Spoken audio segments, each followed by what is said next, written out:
Retoma entonces la lección del catecismo. Habíamos terminado la semana pasada, les había explicado una parte de, las oraciones que están al principio del catecismo de San Pío X, y ahora quería hablarles de las fórmulas, que son todas esas grandes verdades que normalmente se hacen que los niños las aprendan de memoria y que los adultos pues deberían ya saberlas en principio de memoria.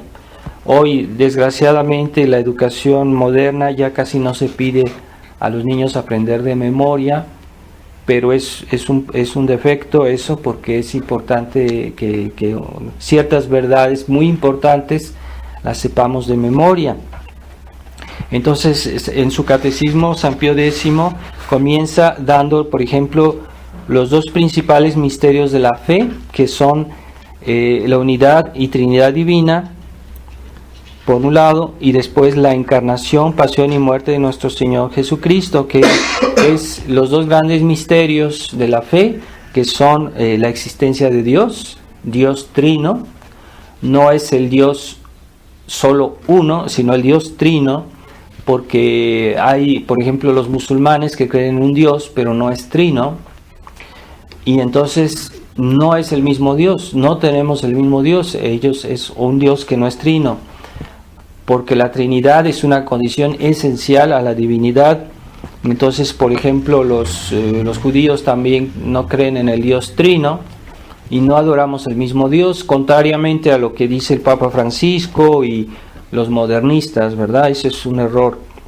Después está el segundo gran verdades de la fe, que es la encarnación de nuestro Señor, con todo lo que eso comporta, pues su pasión, su muerte, su resurrección.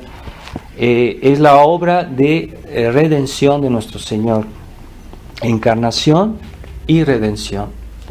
Entonces, estas grandes verdades son las que sobre todo deberíamos saber, es lo esencial de nuestra fe.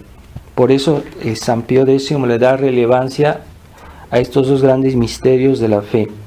Después sigue los dos mandamientos de la caridad, como decía nuestro Señor en el Evangelio: amarás a Dios con todo tu corazón, con toda tu alma y con toda tu mente, con todas tus fuerzas. Y el segundo, amar al prójimo como a ti mismo. De estos dos mandamientos dependen todos los demás, y todos los demás deben ser comprendidos a la luz de estos dos primeros mandamientos. Así que si no hay este amor a Dios y al prójimo, el respeto que podamos tener por los demás preceptos de Dios, pues está muy debilitado o desvirtuado, y que todo se explica a la luz de este amor de Dios. Todo lo que hacemos en los 10 mandamientos debería ser por amor a Dios, y si se tiene el verdadero amor, pues uno respeta naturalmente los demás mandamientos. Así que tengamos este espíritu de caridad y que anima toda la vida cristiana.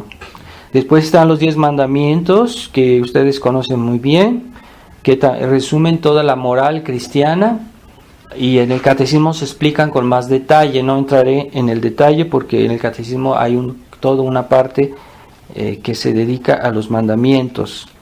Después están los preceptos de la Iglesia, que la Iglesia nos impone de hacer, cosas que la Iglesia nos impone de hacer y que son obligatorios, que no son así como consejos, porque también están los consejos evangélicos, que son cosas aconsejadas, pero si que uno no las hace no es pecado, mientras que los mandamientos y los preceptos de la Iglesia obligan bajo pecado, y mucha gente no tiene claro eso.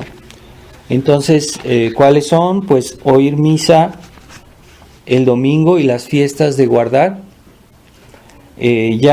Para muchas personas ya no es evidente este precepto, porque en la Iglesia moderna ya no se los recuerdan, porque ya la gente ha perdido el sentido del respeto de la misa dominical. Pero hay que decirse que si uno no va a misa sin una razón grave, si uno falta a misa sin una razón grave, hay pecado mortal. Entonces mucha gente se disculpa muy fácilmente hoy de faltar a misa por razones muy secundarias. Así que no, es un precepto de la Iglesia oír la misa. Después, no comer carne los viernes y los días que la Iglesia nos da para guardar tanto de abstinencia como de ayuno. Les recuerdo que en Cuaresma hay que guardar el miércoles de ceniza, el ayuno y el Viernes Santo, pero yo aconsejo hacerlo todos los viernes de Cuaresma, e incluso si se puede hacer más veces, pues es lo ideal. Eso es un consejo, pero el precepto es de guardar en Cuaresma el viernes, el miércoles de ceniza y el Viernes Santo. La abstinencia obliga todos los viernes del año y no es un precepto difícil, es muy fácil porque todos comemos de vez en cuando pescado, entonces ¿por qué no comerlo el viernes? Simplemente confesarse, tercer precepto, confesarse al menos una vez al año y comulgar al menos en Pascua. Eso es lo que le llaman el precepto pascual, que obliga bajo pecado mortal. El que no comulga en tiempo pascual hace un pecado mortal, y el que no se confiesa una vez al año pues también hace pecado mortal. Después, cuarto precepto, ayudar a la Iglesia en sus necesidades, contribuyendo según las costumbres, porque a veces según las épocas o los lugares puede haber ciertas costumbres, pero este es un precepto de la Iglesia que obliga bajo pecado. No es una obra de caridad como podemos tenerla con un pobre, con una persona que necesita. Estamos haciendo una obra de caridad, mientras que esto obliga bajo pecado, es una obra de justicia. La Iglesia tiene derecho a recibir ayuda, y los fieles tienen la obligación de ayudar, no es facultativo. Después, no celebrar las nupcias solemnes en tiempos prohibidos, que son, por ejemplo, los tiempos de de Cuaresma y de Adviento. Entonces, cuando las personas que se quieren casar, quieren tener un matrimonio solemne, está prohibido en Cuaresma. No se pueden casar, ese es otro precepto de la Iglesia. Se pueden casar, pero sin la solemnidad. Después están los 7 sacramentos, que ustedes ya conocen, los 7 sacramentos de la Iglesia, que también ya están explicados en el Catecismo. Los 7 dones del Espíritu Santo, que pocos hablan de ellos, pero que son muy importantes porque son nuestros puntos de contacto con Dios, y que nos ayudan a tener una vida cristiana animada bajo el apoyo y el auxilio de Dios, del Espíritu Santo, que nos fortalece con su sabiduría, intelecto, consejo, fortaleza, ciencia, piedad y temor de Dios. Son los dones del Espíritu Santo, que pocos piensan en ellos, aunque lo sepan así, pero es que es algo habitual. Una persona que vive en gracia de Dios, el Espíritu Santo realmente la está ayudando, la está empujando, la está motivando por estos 7 dones. Y si nosotros no somos conscientes de qué es lo que hay en nuestra alma, pues estamos realmente mal. Después están las virtudes teologales, fe, esperanza y caridad. Son las virtudes que dirigen nuestros actos respecto a Dios. Por eso, teologales quiere decir, teo es de Dios. Teo quiere decir Dios en griego. Quiere decir que esas son las virtudes que nos orientan en los actos que debemos hacer respecto a Dios. Y sobre todo, por ejemplo, en la oración, cuando rezamos, estamos haciendo unos actos generalmente de fe, esperanza y caridad. Las 4 virtudes cardinales o morales también les llaman: prudencia, justicia, fortaleza y templanza. Esas son las virtudes que Dios nos dio para que podamos actuar respecto a las criaturas. esas ordenan nuestros actos respecto a las criaturas. Entonces también es útil de conocer esas virtudes, porque no basta decir yo soy católico, yo tengo la fe, yo soy tradicionalista. Hay que saber cómo yo debo actuar. Y si no conozco estas virtudes, pues no voy a saberlas ejercer, ¿verdad? Así que Dios ha puesto en nuestra alma no solo la gracia, sino también toda una serie de dones que son las virtudes y los dones del Espíritu Santo, que nos ayudan a actuar. Pero hay personas que no saben qué es eso y cómo deben a actuar, ¿verdad? Es como alguien que tiene brazos, tiene pies y no sabe caminar y no sabe usar sus brazos. Sería algo dramático. Pues para el alma sí, muchas personas no saben qué son las virtudes y cómo hay que llevarlas a la obra. Después están las 7 obras de misericordia corporal que la Iglesia nos aconseja de practicar respecto al prójimo. Y están las obras de misericordia espiritual, en las cuales nosotros hacemos el bien al prójimo, pero sobre todo en su alma. Hoy en el modernismo se ha olvidado mucho estas obras de misericordia espiritual, y se ha dado demasiada importancia a las obras de misericordia corporal, que aunque sean legítimas y sean buenas, están en segundo lugar, porque primero es el alma y después el cuerpo. Pero no podemos olvidar ni las unas ni las otras. Y las 7 obras de misericordia corporal son: primera, dar de comer a los que tienen hambre; segunda, dar de beber a los que tienen sed; tercera, vestir a los que no tienen vestido; cuarta, dar alojamiento a los peregrinos; quinta, visitar a los enfermos. No sé, mucha gente a veces sabe que alguien está enfermo y no se le ocurre visitarlo, darle un poquito de ánimo a las personas que tienen problemas, ayudarlas, un consejo, una pequeña palabra de ánimo para que se ayuden. Sexta, visitar a los prisioneros, los que están en cárcel. Y séptima, enterrar a los muertos, eso en tiempo de guerras o en otras oportunidades, también tener compasión con los muertos. Las 7 obras de misericordia espiritual: primero, aconsejar a los que tienen dudas; segunda, enseñar a los ignorantes; ayudar a los que no saben.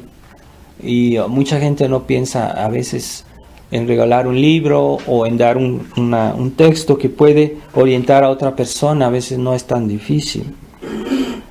Amonestar a los pecadores, la corrección en el buen sentido de la palabra, no esas personas que cuando quieren dar un consejo tienen que forzosamente ser desagradables y duras con los demás. Uno puede aconsejar al que yerra, a los pecadores, a veces con el buen ejemplo, a veces con una palabra discreta, o una manera incluso agradable de decírselos, no forzosamente siempre de una manera desagradable, aunque no está excluida en ciertos casos, que sí hay personas que son tal vez más duras y necesitan una amonestación más directa.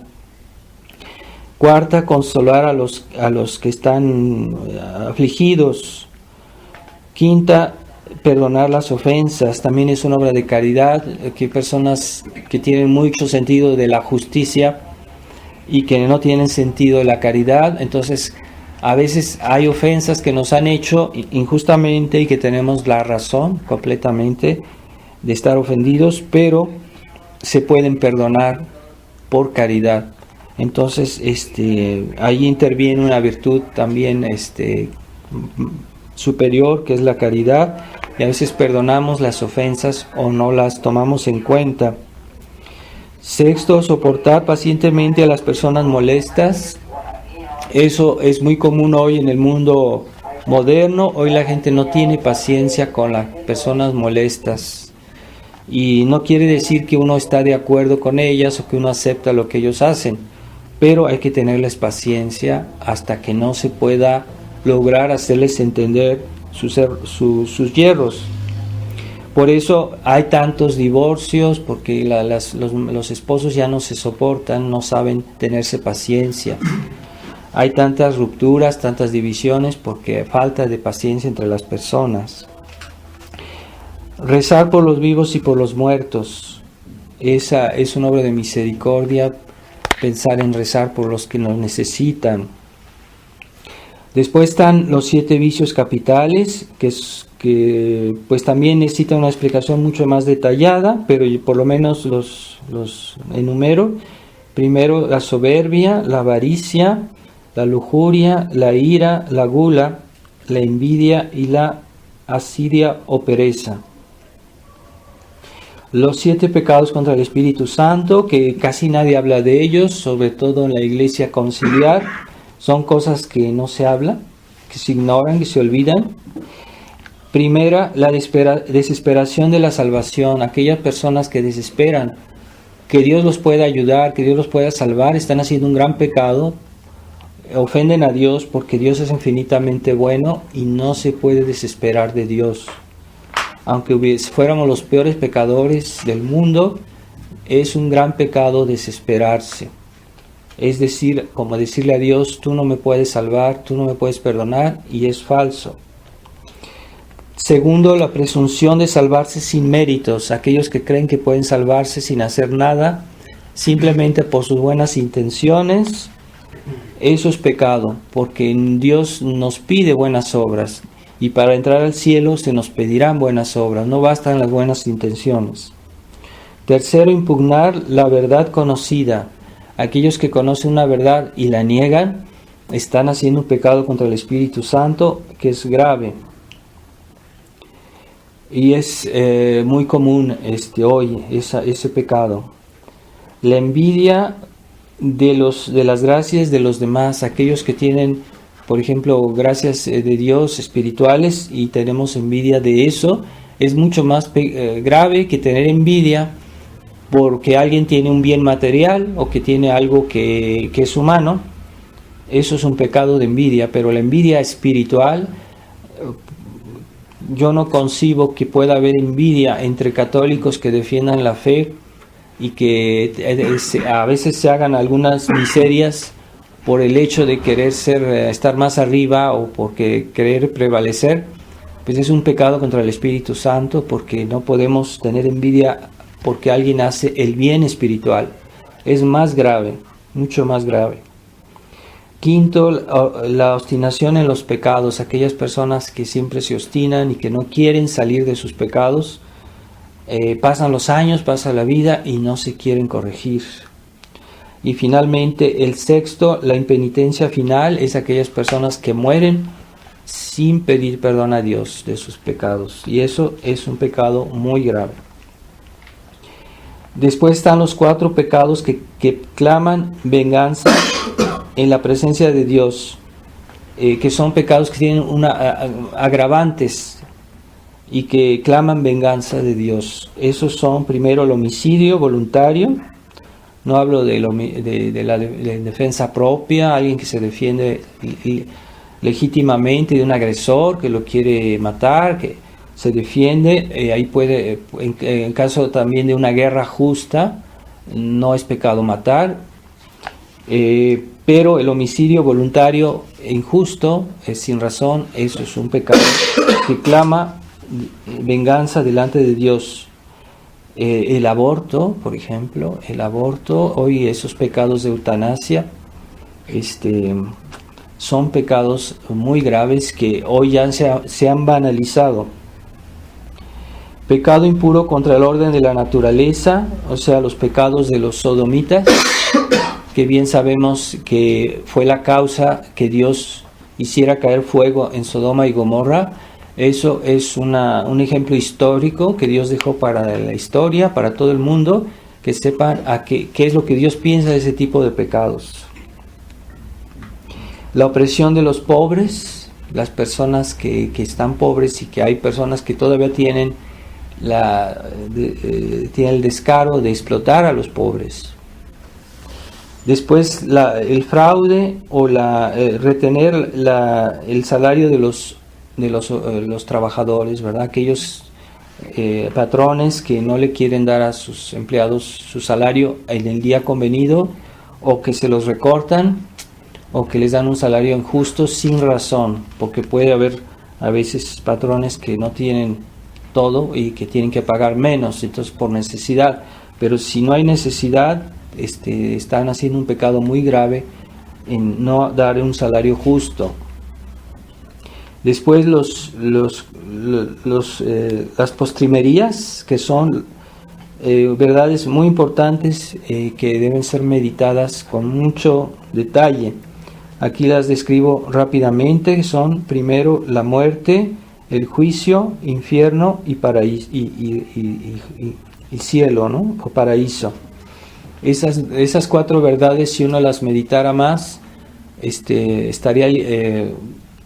mucha gente se volvería santa, porque es el objeto son las cosas más importantes que debemos pensar respecto a nuestra salvación, y que la gente no piensa en eso, pero que inevitablemente tenemos que pasar por ahí, por estas 4 cosas: muerte, juicio, infierno y paraíso. Entonces dejamos aquí el catecismo, y la próxima vez les explicaré otras verdades, otras fórmulas que no están aquí en el Catecismo de San Pío X, pero que son muy importantes. No las voy a explicar bien, pero nomás voy a enumerarlas. Pero después hay libros, incluso aquí yo tengo uno que les propuse, un catecismo para adultos, que explica muchas de esas verdades, y se las propondré la próxima vez.